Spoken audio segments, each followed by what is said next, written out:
Railway ticket மற்றும் ATM நடைமுறைகளில் இன்று முதல் புதிய விதிகள் அமலுக்கு வருகின்றன.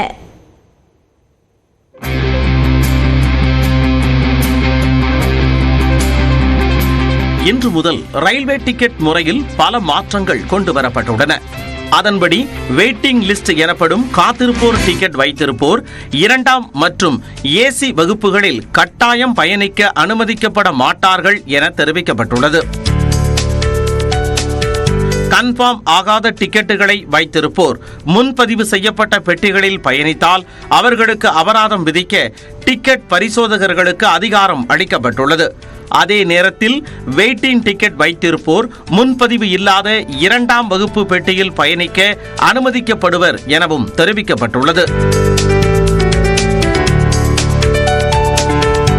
முன்பதிவு செய்து பயணிப்பவர்கள் எதிர்கொள்ளும் அசௌகரியங்களை கவனத்தில் கொண்டு இந்த திட்டத்தை ரயில்வே கொண்டு வந்துள்ளது.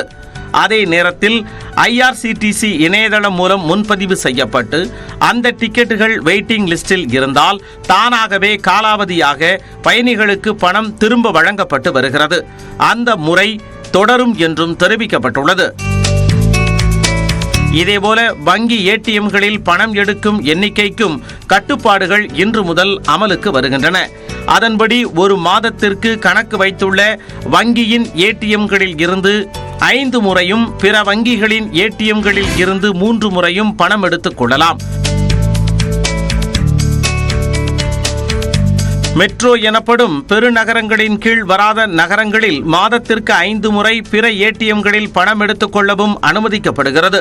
இந்த எண்ணிக்கையை மீறி பணம் எடுத்தால் கூடுதலாக 23 ரூபாய் இன்று முதல் வசூலிப்பதற்கு ரிசர்வ் வங்கி அனுமதி அளித்துள்ளது. ஏடிஎம்களில் பணம் எடுப்பது தவிர்த்து இருப்பு எவ்வளவு உள்ளது என சரிபார்க்கும் வசதியும் உள்ளது. அப்படி இருப்பு எவ்வளவு உள்ளது என பார்ப்பதையும் ஒரு பரிவர்த்தனையாகவே வங்கிகள் கணக்கில் கொள்கின்றன. எனினும் சில வங்கிகள் பணம் எடுக்காத பரிவர்த்தனைகள், அதாவது இருப்பு எவ்வளவு என பார்ப்பதற்கு இலவசம் என்றே அறிவித்துள்ளன.